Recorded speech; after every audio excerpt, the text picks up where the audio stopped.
Một phút mặc niệm để tưởng nhớ đến tiền nhân đã dựng nước và giữ nước, đến những vong linh chiến sĩ và quân nhân cán chính quân lực Việt Nam Cộng Hòa, cùng với các đồng minh trên 521 người lính Úc đã anh dũng hy sinh trong cuộc chiến chống Cộng sản để bảo vệ tự do cho miền Nam Việt Nam.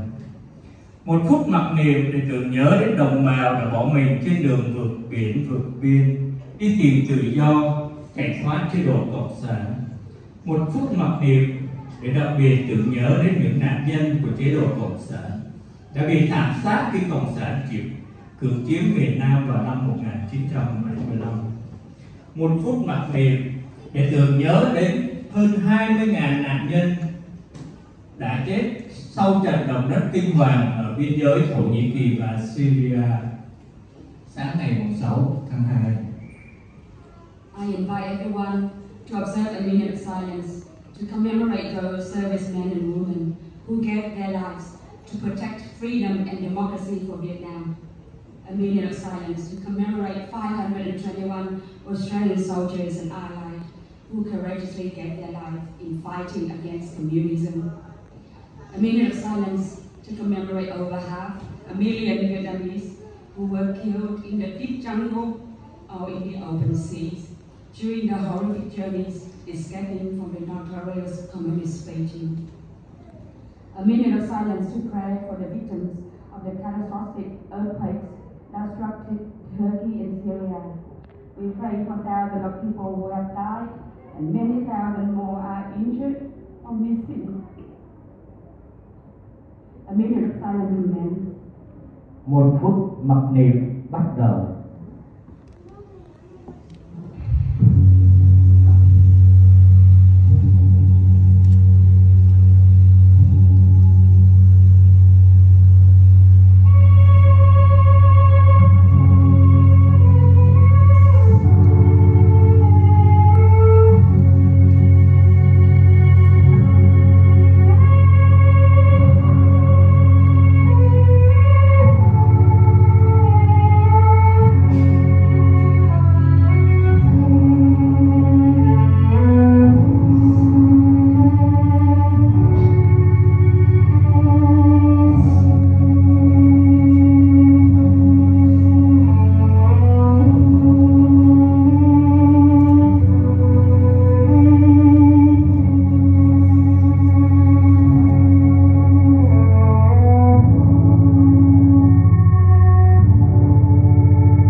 Phút mặc niệm chấm dứt. Xin mời quý vị an tọa.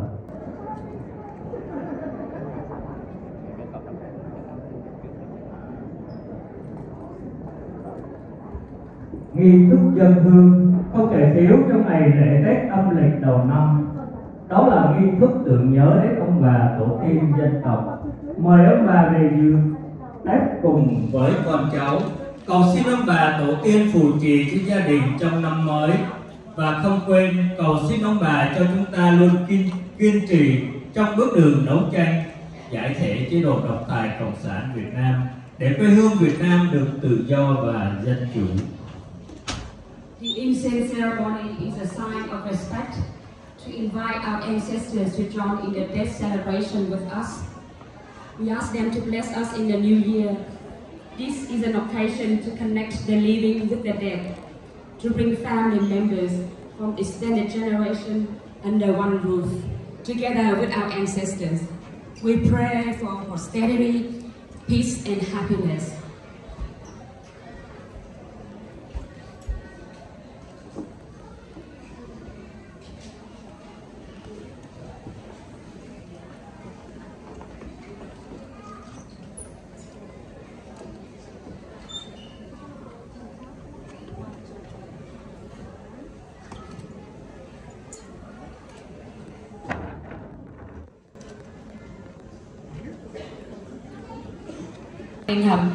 Mr. Paul Scully, MP for the Labour Party in Wollongong. Mr. Ken Habak, OAM Chairperson of the Multicultural Council, Illawarra. the Duncan Brown and Miss Kath McCollin, Board of Directors from MCCI. Thank you for coming here. Mr. Paul Hy Nguyen, President of the Vietnamese Community New South Wales Chapter, Vice President of Internal Affairs Federal Level. Ms. Pam Bowmaker, Legacy Wollongong. Mr. Uy Lee, President, and Mrs. Quan Tran, ex-former President, Illawarra Indo-Chinese Age Group. Miss Jenny Golden from Ferry Meadow Rotary Club. Miss Beha OAM from Victoria, President of the Springvale Indo-Chinese Mutual Assistance Association, member of the Vietnamese Museum Australian fundraising team. Last of all, the Vietnamese news reporters, Mr. V. Thuy, Mr. V. Man, Mr. Nguyễn Tất Phương, and Ms. Mẫn Nguyen from SVTN, and many members from the Vietnamese community from Sydney are also present here to celebrate that with us tonight. Thank you for your presence. Thank you.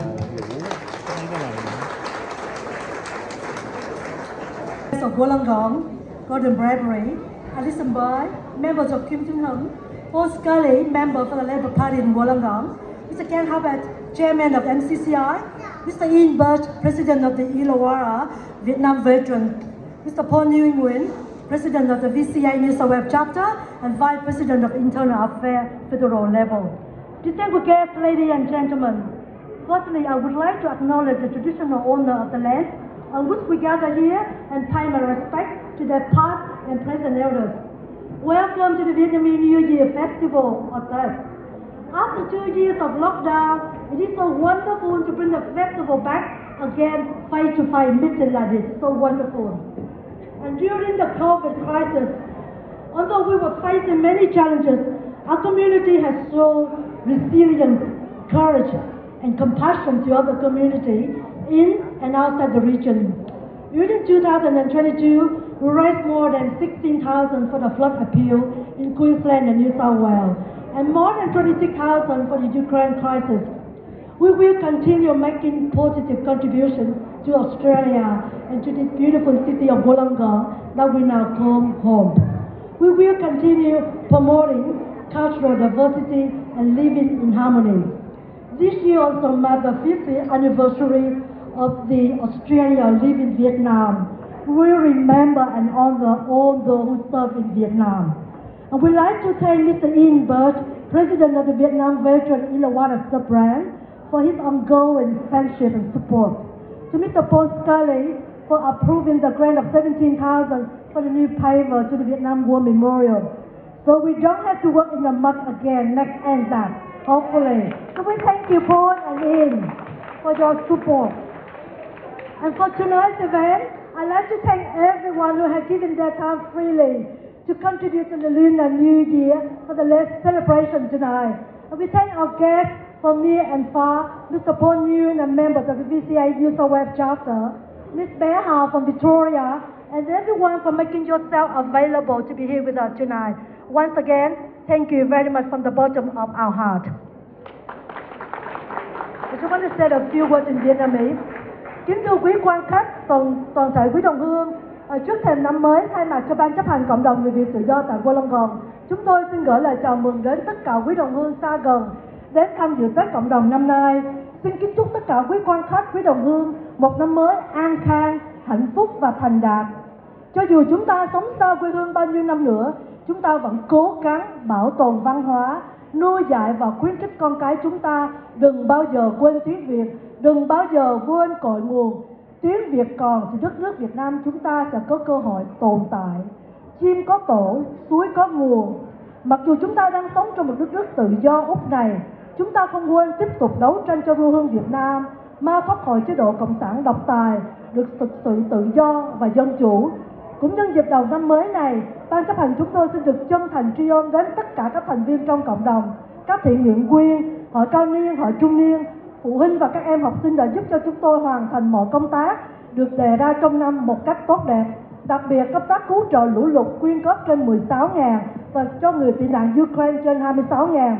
Và cuối cùng, để có một cái lễ hội tưng bừng trang hoàng đẹp đẽ như ngày hôm nay, Đó là nhờ công lao của rất nhiều người, trong đó phải kể đến anh chị Nghiệp Việt, các nhân viên của cộng đồng, cô Nga, các thầy cô, các sơ, chị Nam Huỳnh và tất cả các anh chị em trong bếp đã cống hiến cho chúng ta rất nhiều thời gian và chương trình văn nghệ đặc sắc. Xin quý vị nán ở lại đến giờ phút cuối vì chương trình rất là vui nhộn. Cuối cùng chúng tôi xin được tri ân và tham dự của tất cả quan khách hôm nay, đặc biệt phái đoàn New South Wales và chị Bé Hà và Victoria. Xin chân thành cảm ơn và xin kính chúc quý vị một đêm văn nghệ mừng xuân thật an vui và hạnh phúc. Xin chân thành cảm ơn.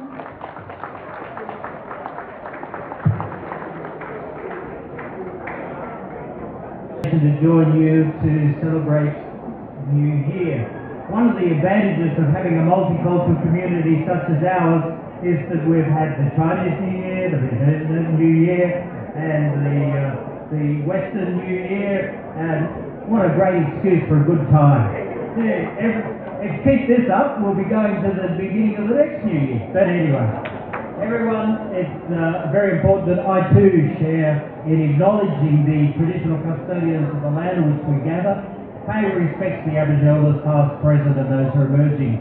To our distinguished guests, thanks for those who have travelled great distances, especially those from Melbourne. Where's the person from Melbourne? There you are. It's wonderful to have representatives of the national Vietnamese community as well with us tonight. Everyone, I'm not going to say much more except Happy New Year. It's the year of the cat, and I was thinking, what are the virtues of a cat? I'll have to be very careful here because we don't want to talk about feral cats and things of that nature. We've got to talk about the positive side of cats. I suppose they're always neat and furry, they're solitary, and they just get on with life, and you never own a cat. Just remember, the cat owns you. Isn't that the case?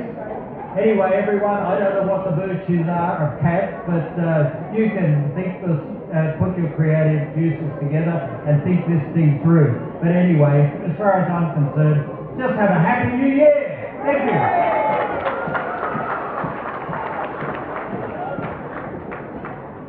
And also acknowledge our very special guests who are here tonight. I've been attending these events for many years and I was really disappointed that Paul and I got here late today and we missed out on the lion dance, but Teresa's promised to put that on for us again next year, which is great. So, but this is my first time here as your new federal member for Cunningham, or newish, it's been about 8 months now, and it's one of my favourite events coming along. The colour and the movement, and also the way that the Vietnamese community talks about our veterans and the respect and admiration that they have for them. It's one of my favourite ceremonies of Anzac Day too, hearing Teresa and Tom talk about their journey to Australia and their time in Vietnam and the respect that they have for our soldiers. It's one of my favourite things. And of course this community is always one of the first to jump in when there's fundraising to be done, whether it's floods, fires, the war in Ukraine. They are the first ones to jump in. You guys make an amazing contribution to our community, and I just want to say thank you so much. Your care and compassion is amazing. So thank you and Happy New Year! Much for the grant for the prize and funding. Thank you. Thanks very much, and I too would like to begin by acknowledging the traditional owners of the land on which we meet and pay my respects to elders past and present. The grant that I was able to help secure for the memorial was not a grant about not making sure that we had to go through the mud anymore. It was making sure that a shared reflection of our shared history and shared journey to where we are today is complete. It was always part of the Vietnamese community's vision that memorial be fully accessible to everyone, that it be available to everyone, and that it be a permanent reminder in the heart of Wollongong of the shared journey of our communities. And I'm pleased that I was able to make a small contribution to its completion. So I look forward to that in the future. I'd like to wish everyone a very, very happy New Year. I'm sure that over the past few weeks all of you have had time to spend with family and friends, sharing in everything that comes about with a great Lunar New Year celebration and also the Year of the Cat. And when Therese asked me to come along today, she didn't realise that I was going to do one extra thing. So could I get Teresa and Fong to join me on the stage, please? Fong around somewhere? Yeah. Come on up, mate. Please, come up. Now, there is a very special award that members of Parliament in the New South Wales Parliament get to award only a couple of times each term. And I've been looking for a way to recognise the work that Teresa and Fong have done over many, many years, not only for the Vietnamese community, but for the entire community of Wollongong and for communities and people they've never ever met before. Their work that they've done is fantastic. There's only 2 of these awards that I get to present every year, and I worked out a way around the rules that allowed me to get them one to the couple. So it is my great pleasure, and I was able to present Teresa's previously at an event, but it's my great pleasure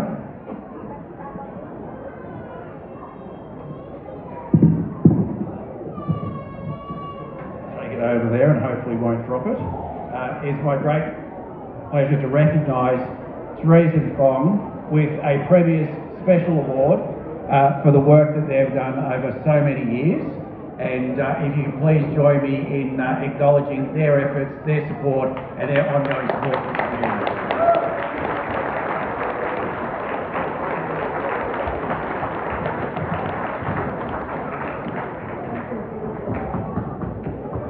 I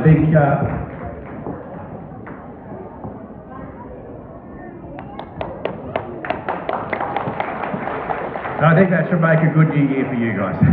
But thank you on behalf of everyone in Wollongong for the work you do. Thank you on behalf of communities you've never met for the efforts that you've had to organise everyone to contribute, and long may you contribute into the future. I look forward to working with you in the future. Thank you, Paul and Alison. Cái award này xin trao lại cho tất cả những cái thành viên trong ban chấp hành cũng như tất cả quý đồng hương. Cá nhân chúng tôi, Phong và Thủy sẽ không làm gì được nếu mà không có sự hỗ trợ của tất cả quý đồng hương. I dedicate this award and Phong award to all the members of the Vietnamese communities in Wollongong. We cannot do much without you. So thank you from the bottom of our heart. Together we can make a difference in someone else's life. Thank you, Paul. What a lovely surprise. I didn't expect to get this Phong. Thank you so much. Thank you. I would like to invite Ms. Ken Habak, OAM Chairperson of AMCCI, the Multicultural Council of Illawarra. Xin mời ông Ken Habak là chủ tịch của cộng đồng đa văn hóa vùng Illawarra có đôi lời phát biểu. Thank you. Good evening all and happy Lunar New Year. I too would like to acknowledge the traditional custodians of the land on which we gather tonight. I pay my respect to their elders past, present and future, and the elders from other communities who may be here tonight. Can I also acknowledge all the special guests that the MC and Teresa have already acknowledged, and all of you. Distinguished guests, ladies and gentlemen, I am delighted to be with you tonight. And on behalf of the Multicultural Communities Council of Illawarra, my sincere thank you for inviting me to your 2023 Lunar New Year and the Text Festival. In 2023 we ring the year of the cat. Those born in the year of the cat are especially sensitive and highly cautious. Intelligence also helps them to think about the future. They seem to keep an eye on what is nearby and have several solutions on hand for each situation. It is my great pleasure, and on behalf of MCCI, to wish you all a happy, healthy and prosperous Lunar New Year, and to thank you for supporting and promoting friendship, harmony, social cohesion and inclusion in the Illawarra region. I wish you all an enjoyable and memorable celebration and happy Lunar New Year, and congratulations to Teresa and Phong on the award. Thank you. Thank you, Ken. That was well wished. Thank you. Last of all, I would like to invite Mr. Paul Huy Nguyen, President of the Vietnamese community in New South Wales and Vice President of Internal Affairs, federal level. Xin mời ông Phô Huy Nguyễn là Chủ tịch của Cộng đồng Người Việt Tự do New South Wales và Phó Chủ tịch Nội vụ Liên bang. Thank you.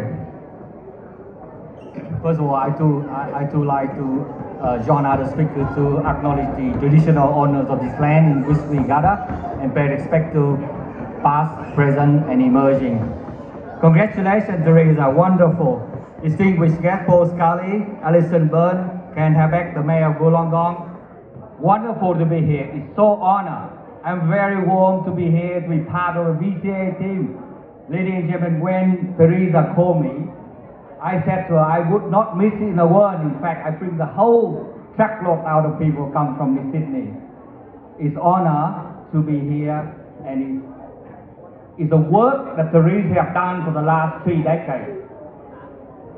She has put so much effort, and she has made not only for this small community proud, but the whole VCA proud.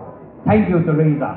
And ladies and gentlemen, the Wollongong community members, I always feel heartwarmed welcoming here.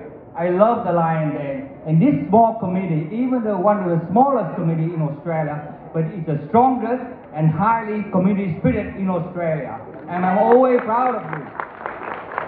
Every time New South Wales has an event, the first thing people ask me is Teresa coming. Her speeches have moved so many people. People cries in here. She has came to New South Wales, be part of our VCA family, and she has delivered to all the activities. And to that extent, I thank you, Teresa, for all the work that she done and her team. And ladies and gentlemen, on a very festive, on a very special occasion, I wish you all community members in Wollongong a very happy, festive and Lunar New Year. And I tell you what, I have one wish. One wish of this New Year is that we, New South Wales VCA, so envy to be like VCA Wollongong. Wholeheartedly, we want our VCA New South Wales to be as strong, as united as VCA Wollongong. You set an example, and you have done that, and I learned from that. Thank you. Kính thưa quý đồng hương, chúng tôi thật là ấm lòng cùng với các anh em ở Sydney đến tham dự cái buổi lễ và gọi là truyền thống hàng năm mà không thể thiếu được. Vì thật sự ra công lao của chị Trần Hương Thủy và ban chấp hành của Cộng đồng Người Việt Tự do Wollongong đã làm cho tất cả những cái sinh hoạt của trên toàn nước Úc rất là ngưỡng mộ, và thật sự những người đồng hương của Sydney của chúng tôi rất là ngưỡng mộ chị Trần Hương Thủy và những việc làm mà của chị Thủy với anh Phong và cùng ban chấp hành, những người mà từ phương xa rất nghe ngóng chị Thủy và rất mong chị Thủy đến Sydney, và rất là nhiều lần trong suốt 2 năm qua chị Thủy đã cùng đồng hành với tất cả các đồng hương của New South Wales, cũng như là đồng hành với chúng tôi để làm những tất cả các công tác về sinh hoạt. Xin cảm ơn chị Hương Thủy, và hôm nay chúng ta thật hân hạnh đến đây để nói với quý vị rằng chúng tôi rất ngưỡng mộ cộng đồng người Việt tự do Wollongong. Thành thật cảm ơn quý vị.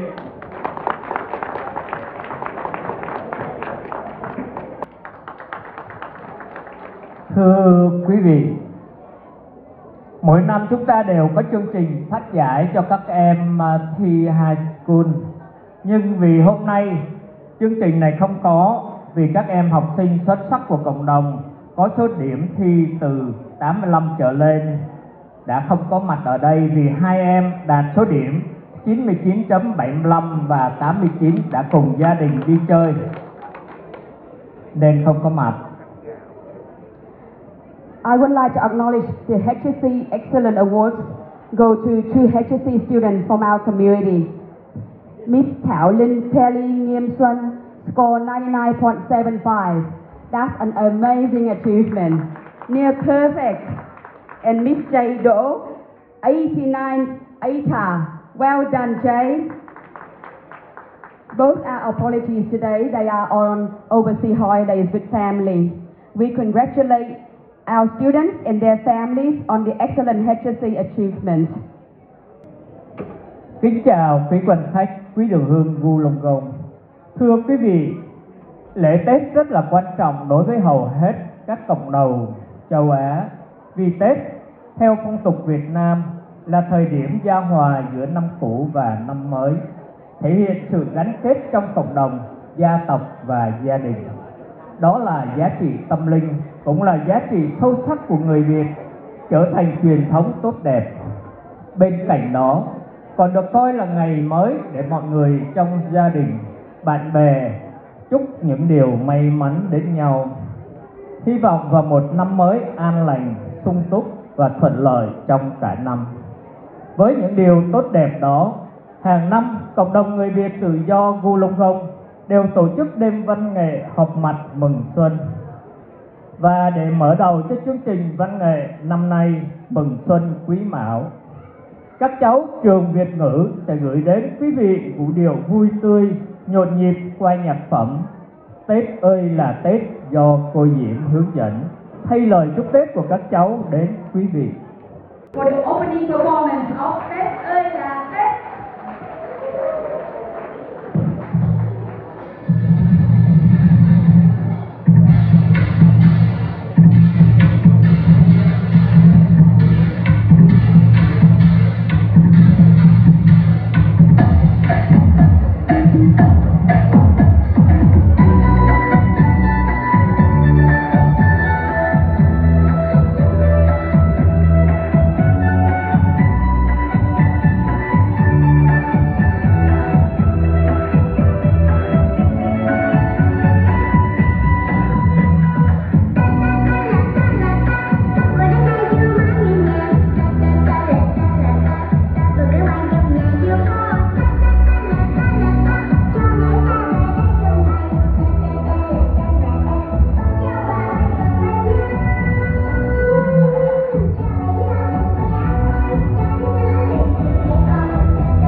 kiện chiếc áo làm tăng thêm nét đẹp dịu dàng của người đàn bà Việt. Với màn trình diễn áo dài đặc biệt hôm nay, quý vị sẽ được thưởng thức qua sự đóng góp của 4 thế hệ tại Wollongong. Các cháu, các em, các cô và các bác do cô Việt đạo diễn. Ladies and gentlemen, the Vietnamese traditional áo dài, this one, enhance the natural curves and bring out the best lasting image of femininity. Áo dài is also worn by men and making them look respectable, royal, powerful, like in the court, in the royal court. I'd like to introduce a fashion parade of rare designs of Vietnamese traditional dresses, orchestrated by Miss Viet Đỗ, collection of áo dài. The entire fashion parade is performed by all 4 generations in our community, who form age range 4 to 94. So they will be up on stage and perform the fashion parade for you. Please welcome the Vietnamese Wollongong fashion top models.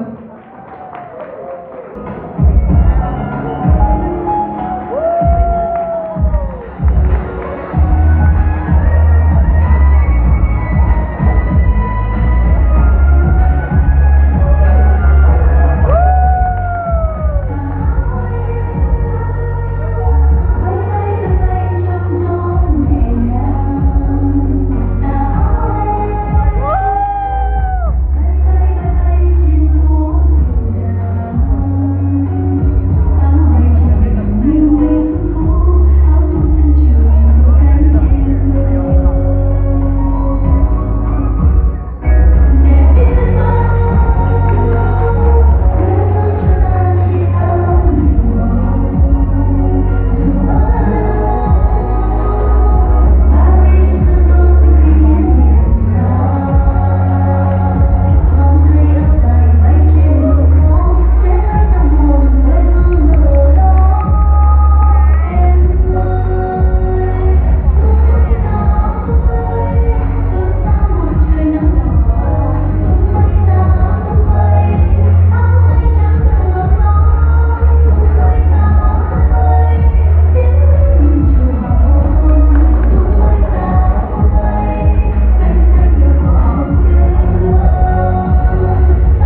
của năm Quý Mão.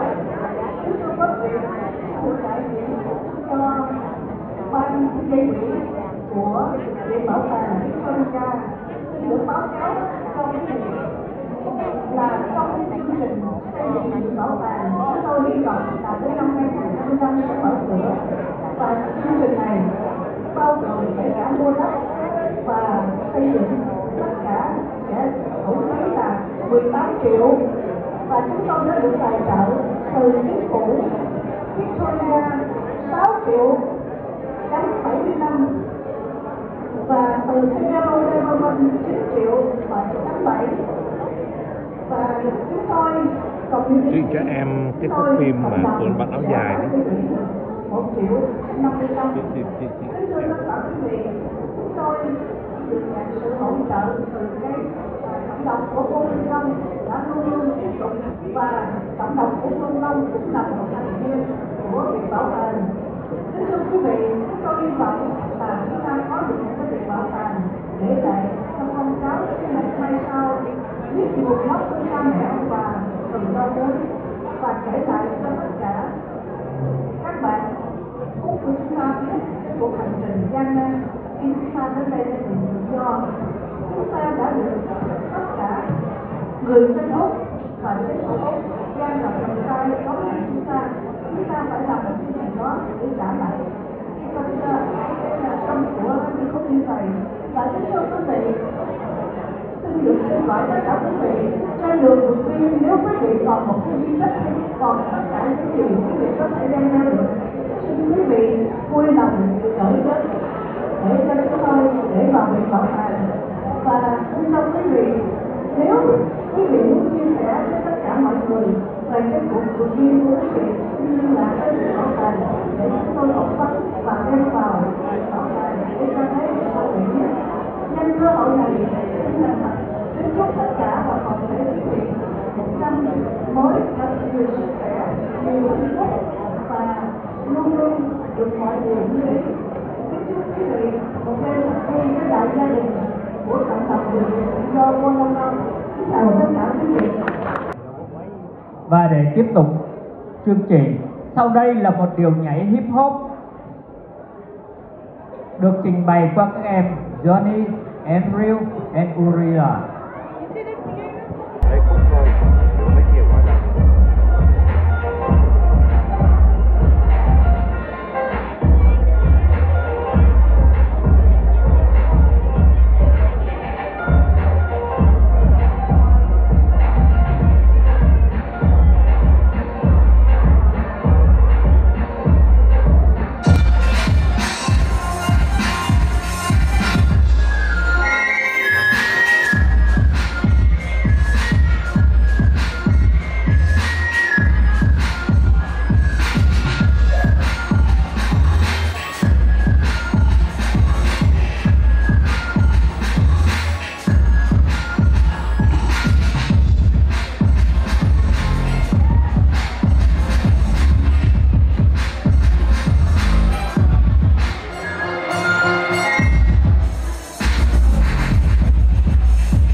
love.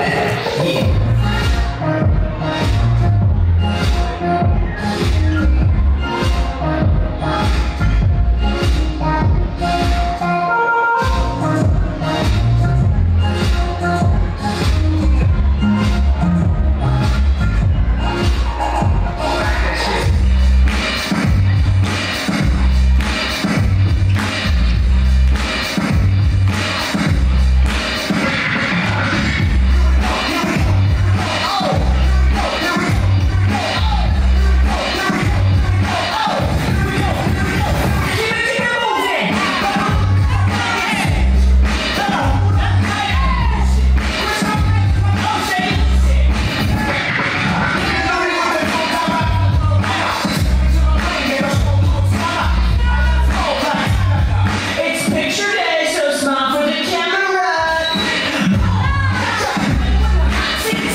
Meaning spotlight oasis in the state festival.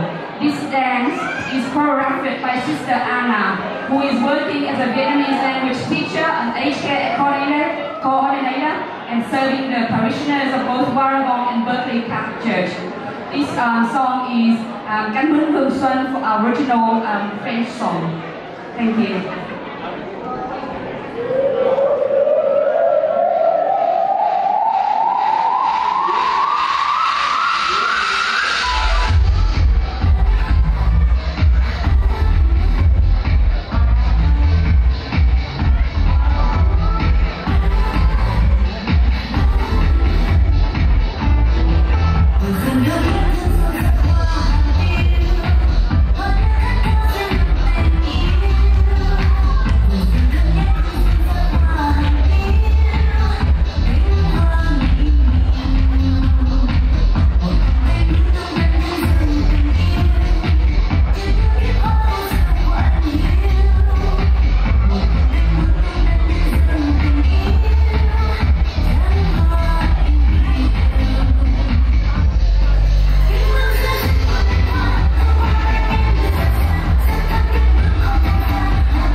performance is very, very special, especially to me.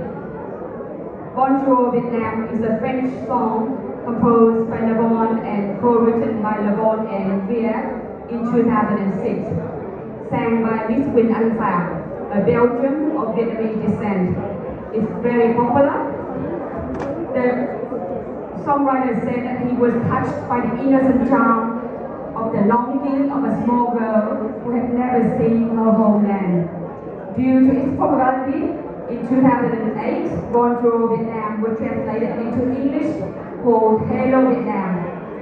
The song is so popular it's even used by Vietjet Airlines as the background music for embarking. Hello Vietnam will be sung by Tammy and her daughter Piana. Xin mời quý vị nghe nhạc phẩm Hello Việt Nam được phong qua và cô Tammy và con gái Piana. Hãy subscribe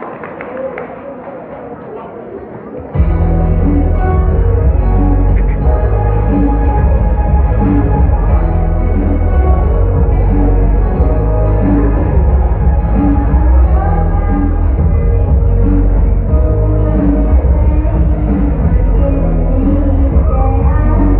bỏ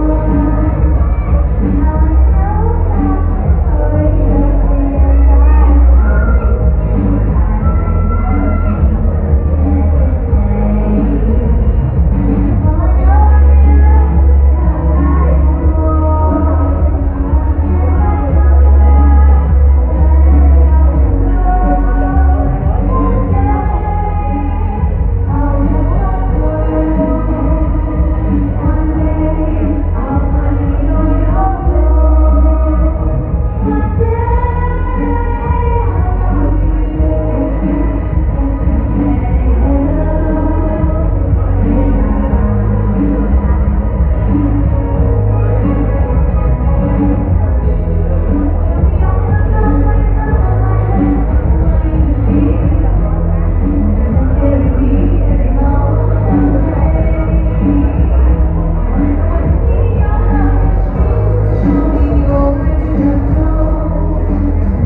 người Úc rời khỏi chiến tranh Việt Nam vào năm 1973 và năm nay là 2023.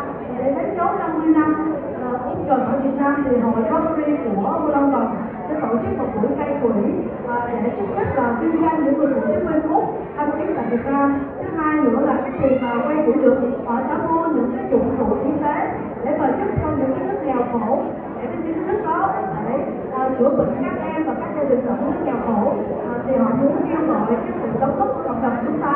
Họ sẽ tổ chức một cái buổi đi bộ vào đầu tháng 4 từ thủ đô nước Wollongong khoảng là 10 cây số, và cái điểm dừng chân lại là chỗ và tượng đài chiến sĩ quốc viện ở dọc Wollongong.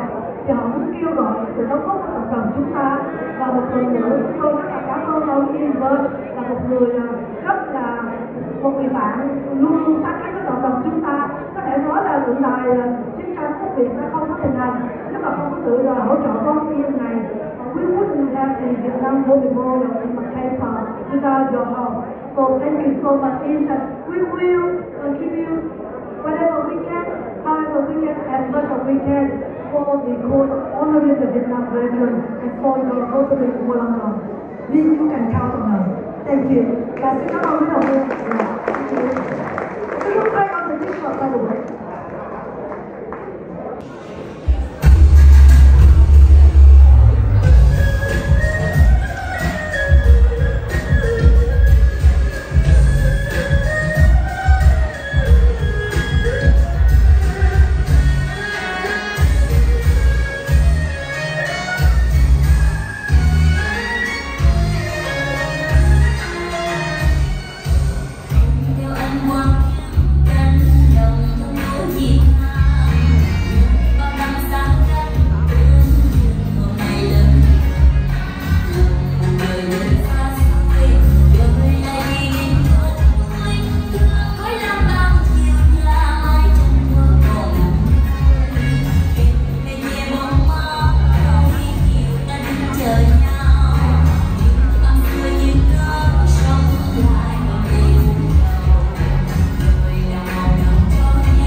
Xin mời anh Diệp. Anh Diệp có đây không ạ? Anh Diệp.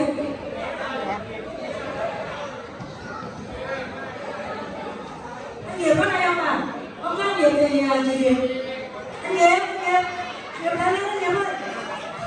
Cái này không có cần phải nói chuyện cho nên các bạn đang cũng sang Diệp. Anh Diệp, please, chỉ cần lên cái số đây không cần nói nhiều.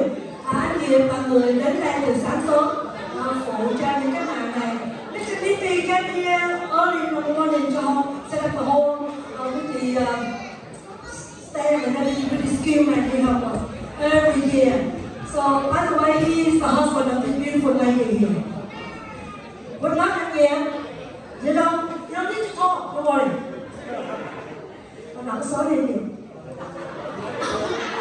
483